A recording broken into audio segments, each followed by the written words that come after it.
Dalawang bagay ang never kong i-expect mula sa ibang tao. Yun ay apologies at first move. Hindi dahil napapagod na ako ma-disappoint sa mga tao. Ang dahilan ay dahil naiintindihan ko na para sa tao, ang hirap magpakumbaba.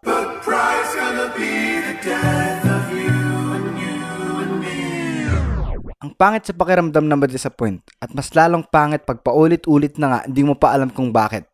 Bakit ba ako nadi-disappoint? Dahil masyado akong nag-e-expect sa tao. Later means never. Magkakatotoo lang yung later mo kapag pinaalala mo. Hindi lahat ng tao laging iisipin ka at hindi lahat ng tao lagi kang pahahalagahan. At ang taong hindi matatanggap ang katotohanan yan ay patuloy magkakaroon ng disappointments.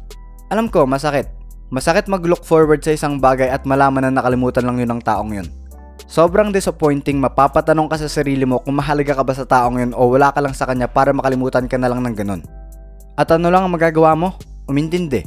May iba ka pa bang choice? Ang salitang sorry, nakakapagod sabihin at matanggap.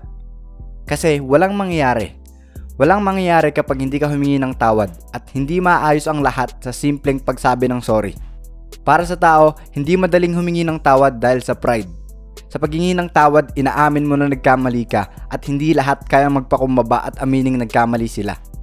Kaya hindi ako umaasa na makakatanggap ako ng sorry mula sa kahit kanino. At hindi mo ako maririnig na humihingi ng sorry. Hindi dahil sa pride, dahil sa pag-amin na nagkamali ako at ang uwi ay paghahanap ng tunay na solusyon na hindi maayos ng simpleng sorry. Sa akin na magsisimula lahat, ayoko na magtunog kawawa dahil lagi na lang ako kinakalimutan at dinidisappoint ng tao. Tinanong ko sa sarili ko, ano kayang mangyayari kapag hindi na ako nag-first move sa mga to? Ngayon, tila nawala na ako ng mga kaibigan. Kaya na-realize ko na sa buhay, walang mangyayari hanggat hindi ikaw ang unang kikilos.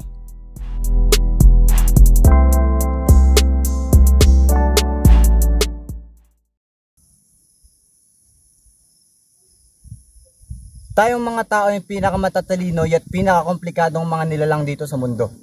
Yung mga hayop, nag-aaway sila tungkol sa mga bagay na may silbi talaga. Partner, pagkain at kung ano-ano pang magbe-benefit sa kanila. Tayong mga tao, tayo yung marunong mag-isip, pero yung mga pinag-aawayan natin, yung mga bagay na walang kakwenta-kwenta. Like, ginagawa nating big deal kahit yung maliliit na bagay. Pride ang isa sa mga 7 deadly sins at pride ang nagdudulot ng iba't ibang kamatayan. Siyempre hindi literal. Pride ang nagdudulot ng kamatayan ng kapayapaan, pagmamahalan at pagkakaibigan. Hanggang sa pagpapatawad, may pride. Pride sa pag-iisip na hindi deserve ng isang taong pagpapatawad mo at pride sa masyadong mataas na pagtingin sa sarili. At ang hirap maniwala na may ganong klaseng mga tao. May isa akong kilala na representasyon ng kabaligtaran ng pride at ang pangalan niya ay Jesus. Siya na ata yung pinaka-humble na tao na narinig ko. Naupo siya sa hapag kasama ng iba't ibang uri ng mga tao.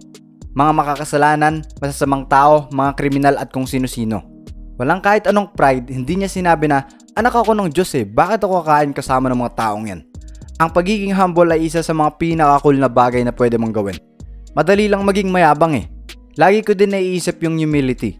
Kapag sinabi mong humble ka, hindi ka na humble. Kasi parang pinagyayabang mo na yung pagiging humble mo Ang humility, nasa kilos, wala sa salita.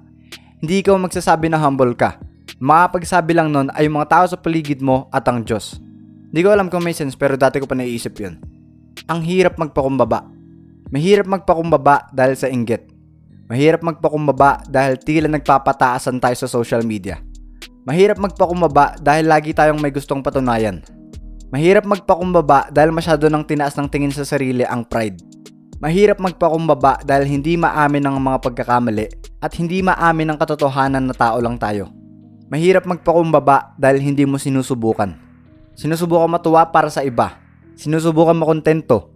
Sinusubukan maging mabait sa sarili. Sinusubukan ibaba muna ang sarili. Sinusubukan tanggapin na nagkamali ka.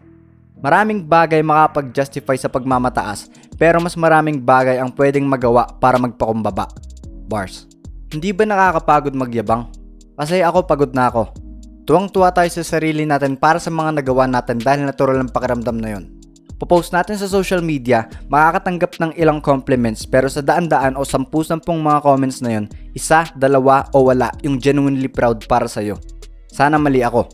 Alam ko namang subjective ang pagyayabang Depende sa pagpapakita mo, depende sa magiging dating sa tao. Pero sa taong genuinely gusto magyabang mula sa puso niya, what's the point? Sobrang unfulfilling. Sobrang unfulfilling ng dopamine hit at panandali ang saya without appreciating the moment na nakamit mo na yung achievement mo. At sa mga matataas yung pride, ako ni napapagod para sa kanila. Nakakapagod ng panooring masira yung mga koneksyon nila sa mga taong malapit sa kanila, knowing na lahat pwede pang maayos sa simpleng pagbababa ng pride. Nakakapagod na makitang masayang yung mga oportunidad dahil ayaw gumawa ng first move ng isa. At ang pinaka nakakapagod makita na uri ng nilalang dito sa lupa ay walang iba kundi yung mga taong masyadong tinataas yung tingin sa sarili nila. Mga taong nagmamataas. Pero naalala ko, sabi nga pala ng Diyos, ang nagpapakataas ay ibababa at ang nagpapakababa ay itinataas. Kaya wala ako sa posisyon para husgahan kayong mga mayayabang kayo. Madali magyabang, mahirap magpakumbaba. Siguro nga sa panahon ng clout, kapag may mabigyan ng 1 milyon, bibili agad yan ng alahas at mga mamahaling material na bagay at flex agad sa social media. Meanwhile, si Jesus nakasakay sa donkey. Hindi siya humiling ng magandang kabayo or what. Anak siya ng Diyos pero hindi siya naghangad ng mga bagay o mga gamit na pagmumukain siyang mataas sa mata ng mga tao. Napaka-humble. Ngayong ginawa ko tong video na to, hindi na ako humble. Kasi parang pinagayabang ka na yung pagiging humble ko eh. Huwag niyo ko tawaging humble, and kayo, be humble.